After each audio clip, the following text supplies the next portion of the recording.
Hey guys, how's it going? Burstfire here, bringing you another video. Today we're going to be looking at Tainted versus Legacy from week 8 of the OPL. This is game 1. We're also going to be doing game 2. I believe it was a 2-0, so just the 2 games. Yeah, just to get some more practice going. Sweet. Yeah, so let's get into it. So straight away, let's just talk about the team comps. We have Shen, Rek'Sai, Orianna, Tristana, and Lulu. So as a composition, they're obviously focused around the Orianna, the Shen, the Rek'Sai for the engage, and obviously the Lulu on the Tristana, right? So sort of like a Juggermore comp.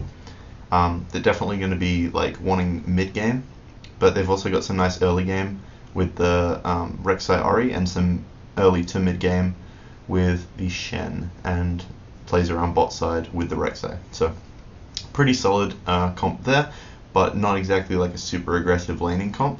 Then for Legacy, they have kind of got counters. So for example, Kled obviously has a lot more damage than the Shen, so Shen will win like till level 4, and then Kled should just be able to always win the 1v1 after that. The Sejuani gives up a bit of pressure against the Rek'Sai in terms of he can't clear as fast. He ganks equally, not necessarily better, if not worse than Rek'Sai. So Rek'Sai definitely has the advantage early. Corki versus Ori, same sort of thing. Corki does like win in similar to the Kled, but like the first couple levels, Ori is really strong. So once Corki gets back and gets his first item, he should be fine. So his Gunblade is quite common. And then obviously Callista, Braum, they're looking for like mid game, right? They're not exactly like laning focused, but Callista can go off in lane. So in terms of the lanes, we're definitely looking for Shen and Rek'Sai to like pressure top, Rek'Sai and Ori to pressure mid, and then Tristana Lulu should just win bot, but Legacy wins the all-in bot. So that's the sort of the difference there. Sweet, so with that being said, let's just get into it. Cool. It is quite zoomed out. Oh, okay, just for the... I wish the whole game was like that. It would look a lot... I think that would look quite cool. But, yeah, so that's good. Bit of an interview with Cyclone there. That's cool. Yeah, okay, so it looks like Legacy might be going for something early, which is nice. Getting a bit of pressure. It was actually interesting. They shoved the Ori off before they invaded there, so Lulu won't actually know that they've made it to the red buff. It's quite an aggressive opening from them, which is quite cool. This is how I like teams to play the game, to actually make something happen level 1, because everyone just like spreads out and fans, and that's not particularly useful, because it's basically like a tie, it's like a draw, and if the other team's expecting you to fan and then you do something like this and you group up and you invade, hey, sure, you didn't get that much, you got some vision, so you know where the jungler's going to start, but that can make a difference in terms of like tracking enemy jungle.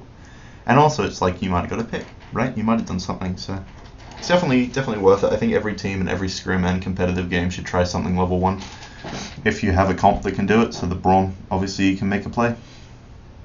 So now they know where they're starting. They also know that Ori is down there, not going to fuss with Sejuani, defending the chickens, which is very good from her.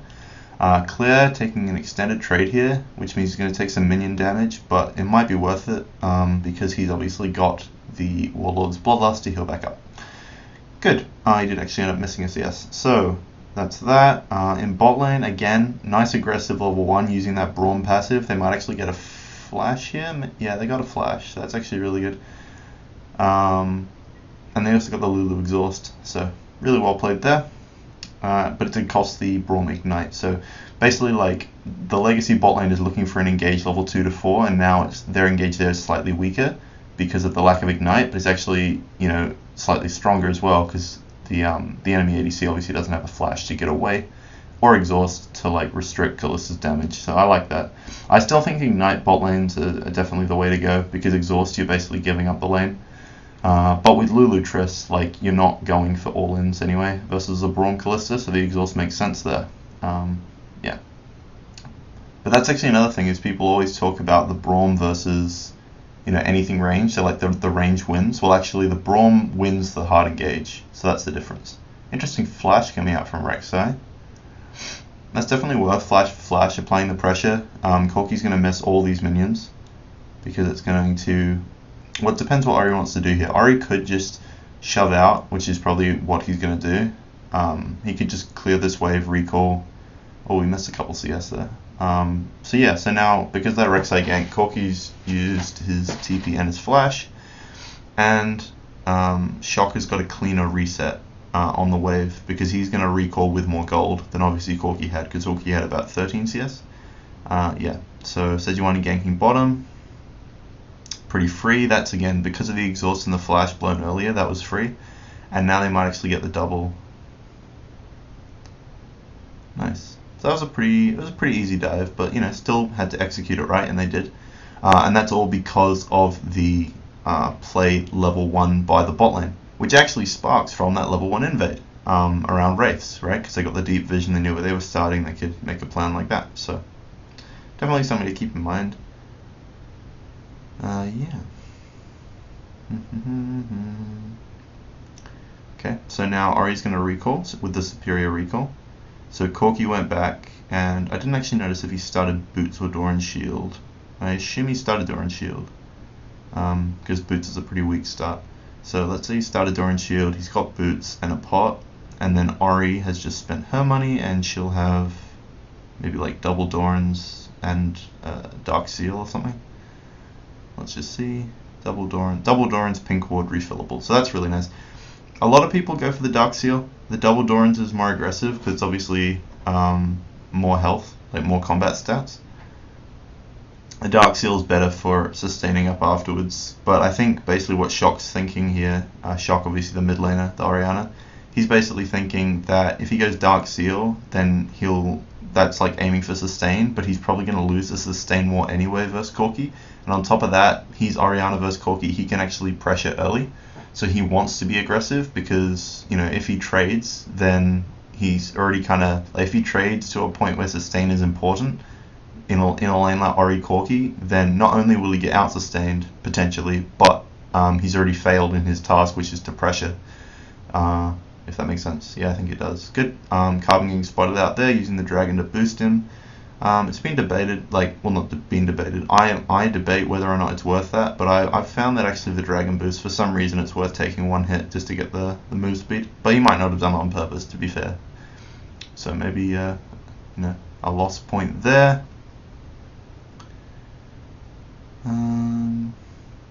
Good. Okay. Well, it's just slowed down a bit here. Legacy definitely in the driver's seat, and remember, mid and top, all they have to do is not lose and they win. And then same with jungle, which is interesting because, no, that's definitely interesting because,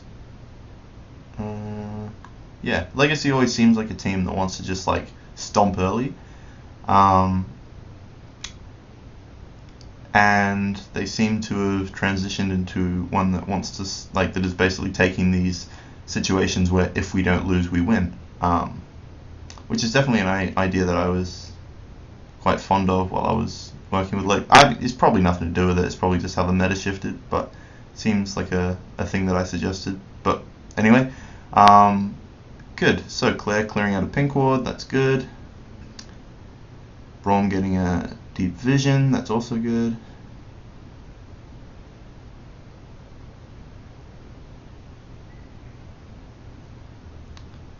Tristana's flash is not back up yet, but they might have just mistimed it in the sense that they didn't know that it wasn't back up, because actually if they'd timed it correctly, and it is pretty close, if they'd timed it correctly and known it was down, I think a flash auto ignite from Braum would definitely have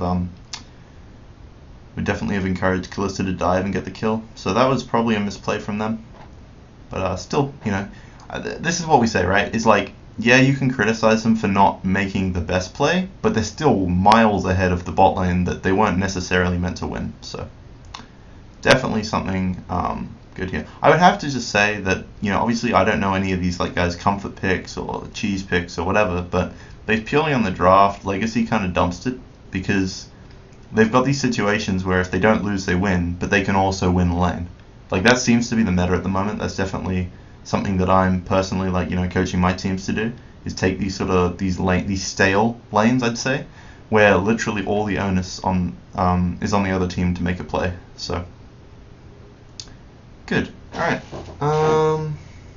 Nice.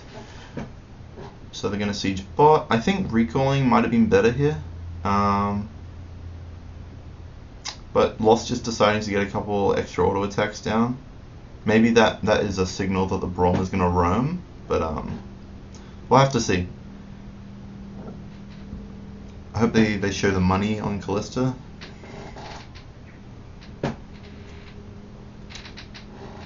Nope, they're not going to show the money on Callista. Okay, well, I was thinking that maybe, she had to wait 2 seconds in base, because, sometimes you recall, you have to wait 2 seconds for your item, so potentially there, she could have just been going, hey, you know what, I have to wait a few seconds for my item anyway, I might as well use those seconds hitting tower in bot lane, rather than sitting AFK in base, so, without the knowledge of how much money she had when she recalled, we can't actually decide if that was correct or wrong. And at the end of the day, the lane was reset, and now she's come back to lane, and she's not seemed to miss any XP, if not one CS, which is fine, because it actually just accelerates Braum to get to level 7 faster. Corki coming down for a roam. I think he was probably just, his package was about to run out, so he wanted to use it up. Looks like they're just going to be sieging bot, which is fair enough.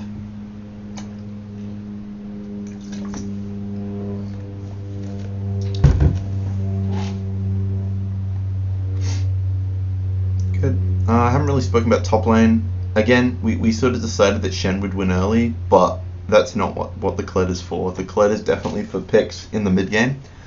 You can think of Kled as similar to a Rumble, except more dive heavy, right? Because obviously Rumble wants to get to mid game, is strong, can be okay in lane, but is more about the mid game than the lane phase. Likes to get picks and engages from long range with his ultimate. So there's those sort of parallels you can draw.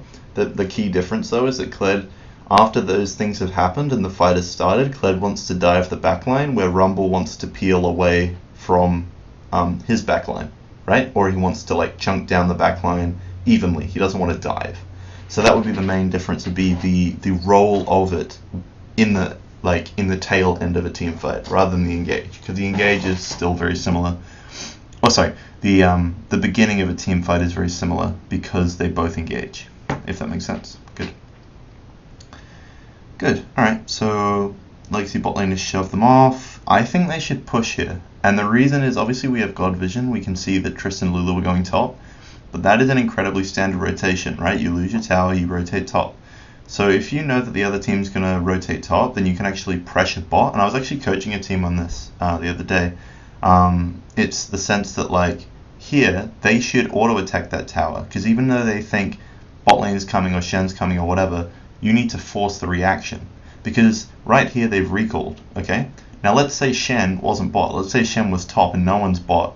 Well, now they're not really getting punished. Maybe they missed 10 CS, but they're not really getting super hard punished for not going bottom, right? So Legacy's basically on, hey, we think you're going to go bot, so we'll recall. But what they should have done is actually waited until they knew someone was coming bot and then recalled reactively, It's sort of the argument of in Hearthstone, when you play a card that has 1 health on turn 2 versus a mage, right? So turn 1, you go second, you play your 1 drop that's a 2/1 or something versus a mage. She's just gonna ping it, right? But you still play the card because it forces the ping, and you might think, oh, the ping's not worth it. It's not worth it. It's just gonna get pinged, but you're basically making her give up a turn. By playing the 1 drop. So that's just something to keep in mind, potentially, if you're a Hearthstone player. I don't know if you are. Good ultimate from Carbon, but that's not going to get anything. So, oh well. It was kind of awkward. I don't think engaging with the ultimate there was good from Carbon. I think this is literally just him playing a tank and whatever. Now, it might look like that didn't really happen. Nothing happened. Carbon basically ulted, walked in, took some damage, walked out. But he basically blew his ultimate. He showed his position on the map, and he took more than half his health. If that was on any other champion, not a tank, then that's a bad play. And the only reason it doesn't look like a bad play is because he has Cinderhulk. He's now back to full health, and also he's a tank, right? But that doesn't make his play correct. Just because he could get away with it, it's still the wrong play. But whatever. They're not getting punished for it, so that's fine. Massive CS lead, built up bot lane, but that's no surprise judging on how the lane went. I definitely think something like a Braum and a Thresh just destroys a Lulu, right? Interesting the Trinity Force pop-up. But yeah, so something like a Braum or a Thresh destroys Lulu because of the engage. And everyone's like, yeah, but all you have to do is not get engaged. But a Thresh flash flay or a Braum flash auto Q, anything like this, they just force it too hard. And I've literally told teams multiple times I'm coaching a team or I'm being an analyst for a team or whatever. And I literally tell the team, hey guys, they're going to engage level 2 to level 4, don't get caught by it. And every game they get caught by it. And at first I thought, oh, this team's just, not listening to me or they're silly or whatever. But it's actually just incredibly difficult to play around because technically level 2 to 4, you'd give up maybe 20 CS in that whole area if you are, if you're just ignoring it. If you're going, hey, this, they could engage. You could give up a whole, that's massive. So that's basically like, if you die to a Thresh level 2 to 4, that's not you being bad, that's you being average. However, not dying level 2 to 4, that's you being good. So there's the difference. It's not about being good and bad, it's being good, bad, or average. It would be like, if you're playing Syndra and you die 1v1 to Orianna, that doesn't mean you're bad, that just means you're normal. You're supposed to die in that matchup. But then not dying is actually good. Or not dying is the Orianna being bad. Just things like that. So obviously that's going to be the progression, I think, of an analysis of League of Legends. Is they're going to stop going, he 1v1'd him, what an outplay, and they're going to be going, oh, he killed him, but a kill is not everything. This is not team deathmatch. Getting a kill doesn't really mean that much, which a lot of people have been saying for years, but hopefully that will come out eventually. But then you have to remember that, commentators and stuff, they're trying to hype the game, so you can't be too harsh on them for going, oh, what a massive outplay. Because I think if everyone thought about the game like I did, everyone would be very bored. Yeah. But I enjoy thinking about the game, correctly. But I know a lot of people enjoy the oblivion or the sort of the, I guess, the RNG that they think exists. Like someone dies, they're like, oh yeah, outplay. Or like a jungler ganks and they're like, whoa, a level 2 gank, how unpredictable. And I think they just kind of like that ignorance, so there's no point denying it from them if they enjoy it, but it's still wrong if you're, analyzing the game properly. So there's that. Looks like they're pressuring the enemy blue buff. There we go.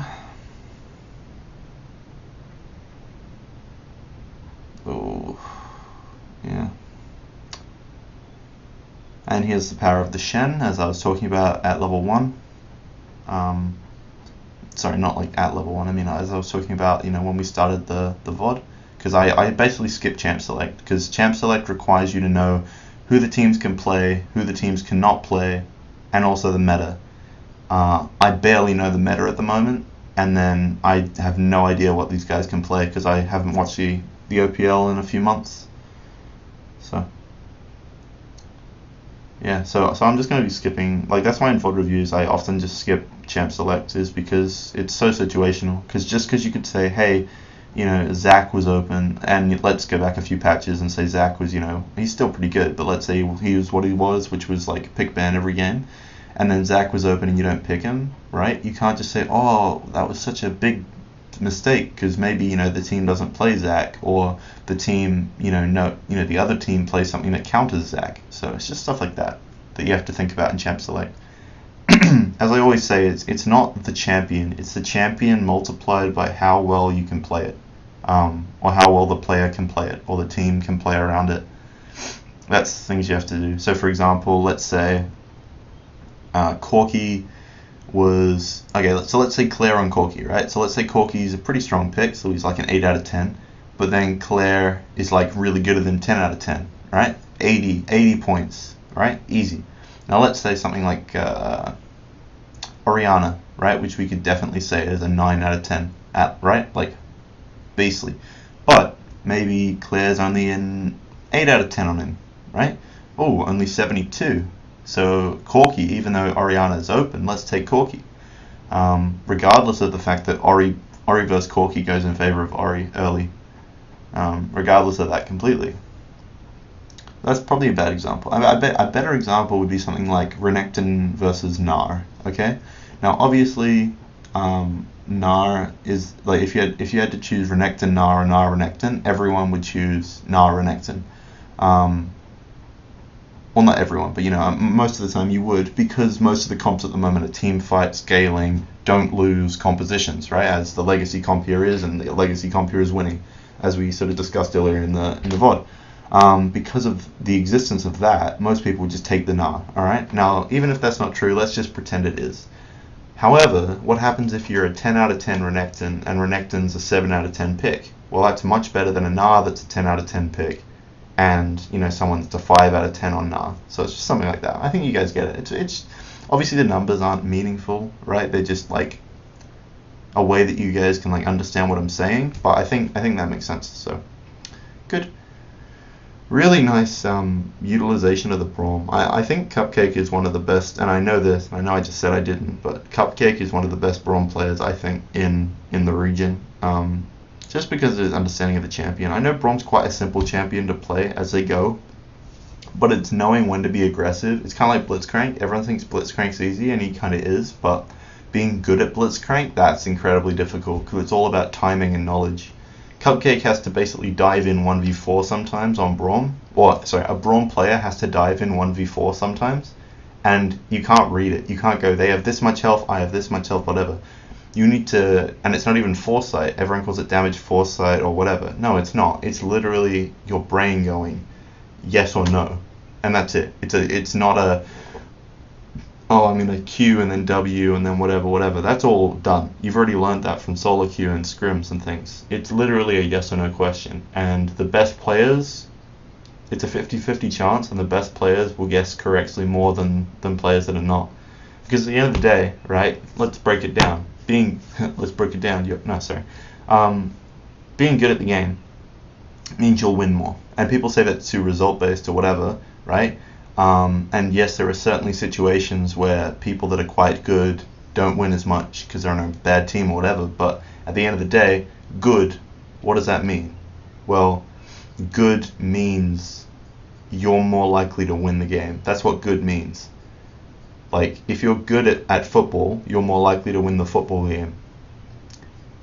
So let's compare. Let's say player A thinks he's better than player B, alright? But player A has played 100 games, player B has played 100 games, and player B has won 60% of the time. Now sure, player A might have done a drill, like a sprinting drill, and got better, and a passing drill and got better, and a shooting drill and got better, and his skill moves are better, and he did a piece where he videoed himself playing and someone else, and the critics all call him better, and the analysts call him better. But if one guy's winning 60% of the time, and the other guy's only winning 40% of the time, then even though this guy might be technically amazing, he's not as good. So that's the concept here with the Braum, is he's good at it not because of his damage or his score or his number of games played or his win rate. It's nothing to do with that. It's the yes/no question. So I think that makes sense. Maybe the example in the football is bad because I literally used win rates, but yeah. I guess something like piano is better, right? Like, the better pianists would sell out more tickets, even though maybe they're playing not as good notes as other people, not as clean, not as classical, whatever. That pianist, as an artist, is selling more tickets than this pianist. So even though you might not like the pianist, this pianist is better. In the same way that, if you guys have seen like Jake Paul or whatever on the internet, he's technically garbage at rapping, not clever with his words or anything like that, but his music gets more views and likes and purchases than other music, so it's better. Like, if you're purely thinking from like an economic point, how should I invest my money? You'd invest it in Jake Paul, not some guy who's from the, who's like really in deep with his roots and his flow's so good or whatever, and he's getting like 20,000 views. You wouldn't invest in that guy, right? So it's just ideas like that. Yeah, I think that makes sense. So yeah, so in terms of like saying, is this guy good or bad at Braum, it literally comes down to, is this guy, you know, making the right decisions as Braum? Doesn't matter what his score is. If he's making the right decision and he's losing, then it's fine.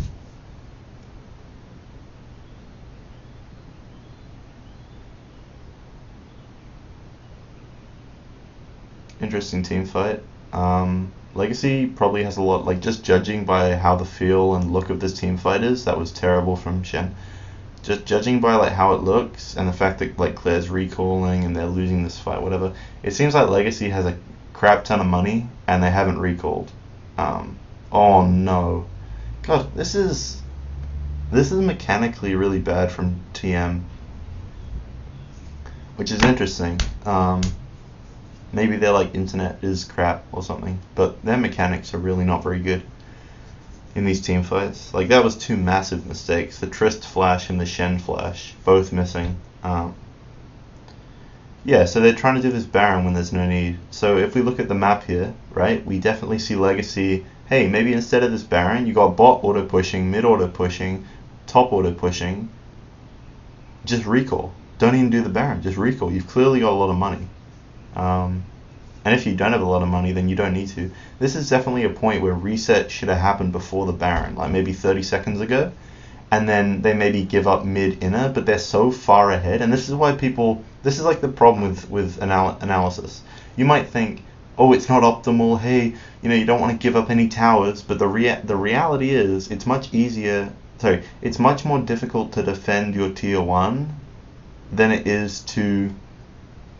Yeah, it's much more difficult to take a Baron than it is to defend your tier 2 after they took a tier 1. So here they should have literally just given up the tier 1 mid, not done the Baron, recalled reset, and then just split, right? 1-3-1, or even, you know, 1-4. Send, like, look, right now, Shen's bot, he has to deal with it. Lulu, Trist are rotating mid, everyone's coming mid, Shen's got ult, coming mid. Legacy here needs to just push mid. That's it. Just push mid, then rotate into the top side jungle, deny vision on your way to top, push in top, and suddenly you have top lane pushed, mid lane pushed, you have control of vision in the top side jungle, and you have control of vision in Baron and River. Meanwhile, maybe Shen gets 1 or 2 bot towers, but who cares because you get Baron and then end the game. So this is where you should just trade material, because you could trade all the bot lane towers, which wouldn't happen because it's Shen. Why are you so scared? Like, think about it from Legacy's point of view. Tainted Mind scales better because they have Jugger more, or Jugger Trist, or whatever, right? Basically, protect the ADC comp. They scale better, infinitely better. Legacy is short range, right? You should literally, as Legacy, be focusing on trading, being super aggressive, trading all your bot lane towers and all this and all that, and just getting a free Baron. Well, not a free Baron, but just getting a guaranteed Baron. They're so worried about trading even when they're already ahead. You know, if you have 8 pawns and they have 2, then you can trade it. Like, you can trade 7 for 2. You know, like, think about it. You could trade 7 pawns for 2, which is technically bad, but guess what? You come out ahead with a free pawn. And now instead of being 8-2 and having 4 times the amount, you're now 1-0 and you have infinite amounts. So they should definitely be willing to trade everything to get a free Baron. But now they've kind of like realized that and they're doing it. And this is TM being sloppy, because TM could have actually punished them there, because the Baron makes you take more damage.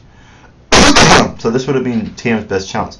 And actually, the thing is now, you might think, oh, you know, they would have lost. But if TM would have lost that fight, that was still their best chance to come back in the game. And now Legacy have won the game. And I'm not saying that they can't lose, but they've won.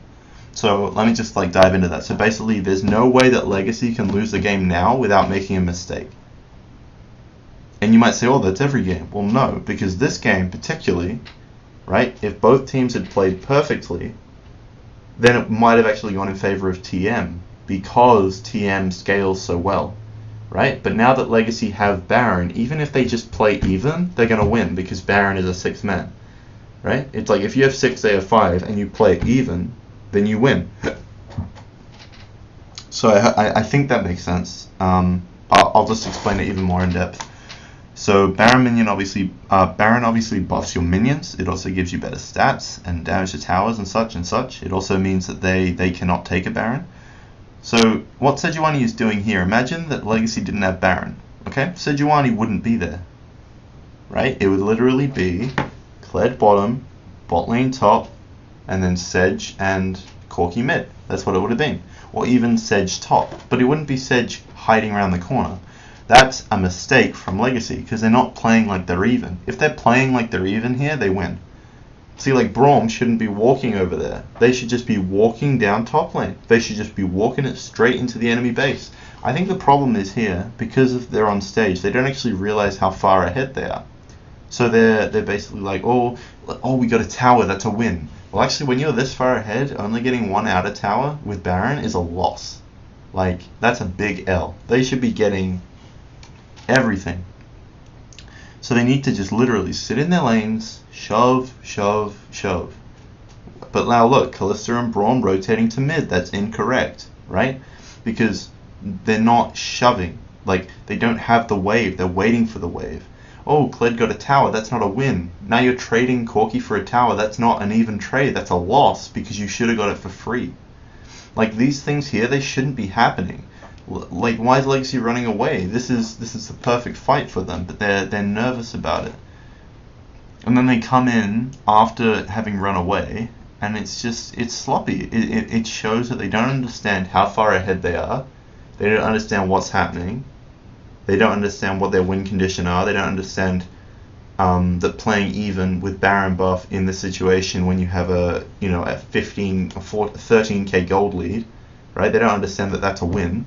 It's like they're trying to win too hard. They don't just want to win. They want to like win and have pretty KDs and be technically accurate and be praised by the casters. But that's, just take the win. Just like walk mid right now. Just walk mid. Don't recall. Walk mid and shove it in. Like, it's stuff like this. They're not fully doing what they can do. It's like, again, the thing with the bot lane at like 10 minutes or whatever when they took first tower. They should have pushed to the tier 2. I'm not saying they'll get the tier 2, but they should have pushed and then the answer, It's like the Hearthstone thing again. Like, you need to play your card and then have her ping it. Because if you don't play your card and then she doesn't ping, then hey, that's not an even trade, because you're missing out the fact that if she doesn't ping, she has 2 mana to spend on her own card. So suddenly, instead of you playing a card and her cancelling it with a ping, you play nothing, she pings nothing, and then she plays a 2-drop. And suddenly she plays a 2-drop, you've lost momentum. Right? So, definitely something like that could go down. And obviously we're talking a situation where the Jaina didn't actually have a 1-drop, obviously, with the Hearthstone reference. So I think that goes without saying. Good. Baron buffs run out, but that's fine. They got blue buff. Blue buff is so important now. Like, the buffs are so important now. I think some mid laners are taking that buff thing that makes it last 15% longer. God, my throat hurts so much.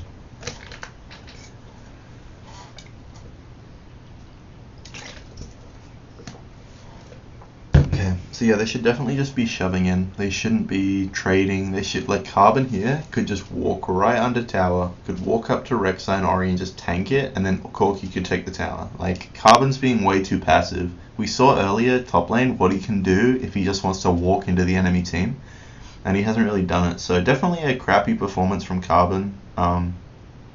Also, I'm not sure, but isn't he the shot caller in-game? If he is, then like, it's his mistake that all the macro play was so crap. But then again, it's like a team thing or whatever. But yeah, a bit off topic. At the end of the day, they won the game. You can't really. This is basically a fiesta. Yeah, like this is the problem. Is I'm analyzing this game, but to be honest with you, there wasn't really that much that Legacy could have done. Because when you're so far ahead, it is definitely a lot more difficult to max out. Like, when you're behind, that's when the game is the easiest, because of the ceiling, right? Like, there's not actually that much you can do to, like, maximize what you're doing. So, if you're ahead, then you have to maximize it. There are like, 50 different options, and there are obviously more options open to you because you're ahead, you're dictating. And picking the one that's best is so hard. So definitely, like, it wasn't as bad as it looked from Legacy simply because they were so far ahead. But yeah. So anyway, that's game 1. I'm going to be doing game 2 tomorrow, and then I'll upload that. And yeah, so this has been Burstfire, and goodbye.